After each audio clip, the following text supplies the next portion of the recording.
नमस्कार, जयतु भारतः GST and other laws discussion and analysis के आज के अंक में आपका स्वागत है। हाउसिंग सोसाइटी के मेंबर्स की सुविधा के लिए रेसिडेंशियल वेलफेयर एसोसिएशन बनाया जाता है और वह कुछ कॉमन खर्चे करते हैं जिसके लिए सभी मेंबर्स से कंट्रीब्यूशन इकट्ठा किया जाता है। तो इस प्रकार के जो कंट्रीब्यूशन इकट्ठा किया जाता है उसके लिए रेसिडेंशियल वेलफेयर एसोसिएशन पर जीएसटी की लायबिलिटी के क्या प्रावधान हैं उसके बारे में आज चर्चा करेंगे। क्या जो मेंबर्स रेसिडेंट वेलफेयर एसोसिएशन को मेंटेनेंस चार्ज देते हैं उस पर कोई एग्जम्पशन है? उसका आंसर है हाँ। अभी पर मेंबर पर मंथ ₹7,500 यानी 7500 रुपया प्रति मेंबर पर मंथ यदि मेंटेनेंस चार्ज देते हैं तो वहां तक जीएसटी की कोई भी लायबिलिटी नहीं आती। यह अमाउंट 25 जनवरी 2018 के पहले 5,000 रुपया पर मेंबर पर मंथ थी। इसके अलावा जो एनुअल टर्नओवर का 20 लाख रुपए का एग्जम्पशन की लिमिट है वह भी रेसिडेंट वेलफेयर एसोसिएशन को लागू होती है। अर्थात या तो पर मेंबर पर मंथ 7500 रुपए से कम यदि कंट्रीब्यूशन हो या टोटल जो कंट्रीब्यूशन पूरे साल का इकट्ठा होता है वह 20 लाख से कम हो तो रेसिडेंट वेलफेयर एसोसिएशन को जीएसटी की कोई लायबिलिटी नहीं आती है। केवल जहां पर मेंबर पर मंथ 7500 रुपए से ज्यादा का मंथली मेंटेनेंस चार्जेस है और इस तरह का रेसिडेंट वेलफेयर एसोसिएशन का टोटल टर्नओवर 20 लाख रुपए से अधिक हो जाता है तभी जीएसटी की लायबिलिटी रेसिडेंट वेलफेयर एसोसिएशन की बनती है। यदि रेसिडेंट वेलफेयर एसोसिएशन की जीएसटी भरने की लायबिलिटी बन जाती है क्योंकि उसके मेंबर्स का कंट्रीब्यूशन 7500 रुपए पर मंथ से ज्यादा है और वेलफेयर एसोसिएशन का टर्नओवर 20 लाख से ज्यादा है तो फिर उस वेलफेयर एसोसिएशन को आईटीसी भी मिलेगी। आईटीसी किन चीजों पर मिल सकती है?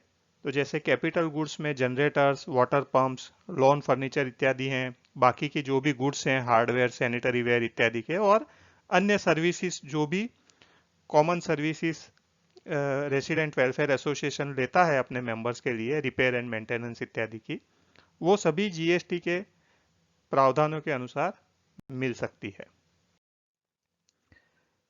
एक सवाल यह भी है कि क्या कोई मेंबर के दो या दो से ज्यादा मकान हैं हाउसिंग सोसाइटी में और इस प्रकार से उसका जो कंट्रीब्यूशन पर मंथ 7500 रुपए से ज्यादा हो जाता है तो उसको एग्जम्पशन लिमिट में से बाहर माना जाएगा?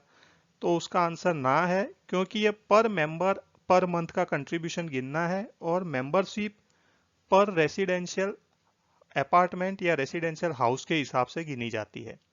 इसलिए जहां पर मेंबर पर मंथ 7500 रुपए से ज्यादा का कंट्रीब्यूशन है वहीं पर जीएसटी भरने की जिम्मेदारी आती है यदि रेसिडेंट वेलफेयर एसोसिएशन का टर्नओवर 20 लाख रुपए से ज्यादा हो। एक यह सवाल भी है कि यदि पर मेंबर पर मंथ का कंट्रीब्यूशन 7500 रुपए से ज्यादा का है और annual turnover resident welfare association का भी 20 लाख रुपए से ज्यादा है तो जीएसटी पूरी रकम के ऊपर लागू होगा या जो 7500 रुपए से ज्यादा का कंट्रीब्यूशन है उसी पर लागू होगा? तो उसका आंसर यह है कि एग्जम्पशन दिया गया है यदि पर मेंबर पर मंथ कंट्रीब्यूशन 7500 रुपए तक का है तो। यदि 7500 रुपए से ज्यादा का हो गया तो एग्जम्पशन एडमिसिबल ही नहीं है तो फिर पूरी रकम के ऊपर जीएसटी लगेगा। यह जो हमने पूरी चर्चा की है वह वैसे सोसाइटीज के लिए, वैसी हाउसिंग सोसाइटी के लिए है जहां पर मेंबर पर मंथ का कंट्रीब्यूशन ₹7500 से ज्यादा होता है। इस प्रकार की हाउसिंग सोसाइटियां केवल बड़े शहरों में ही और वहां पर भी गिनी चुनी कुछ ही सोसाइटीज हैं जहां पर इस तरह का इतना ज़्यादा कंट्रीब्यूशन पर मंथ पर मेंबर होता है, तो उन लोगों के लिए और उनके टैक्स कंसल्टेंट के लिए यह सब जरूरी बातें हैं। बाकी अन्य लोगों के लिए यह इतना जरूरी नहीं है। तो अन्य लोग, हल्की हल्की ठंड भी स्टार्ट हो रही है तो इसका आनंद ले सकते हैं।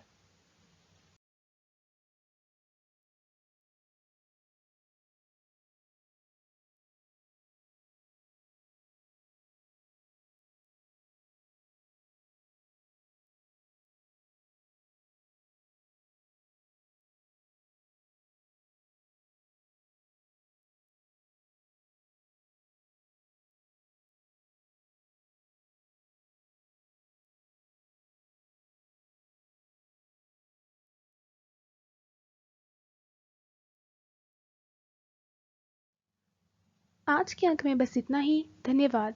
Please like share and subscribe. आपको और किसी जीएसटी रिलेटेड विषय पर जानकारी चाहिए विशेषतः तो कमेंट्स में लिख सकते हैं। जय हिंद।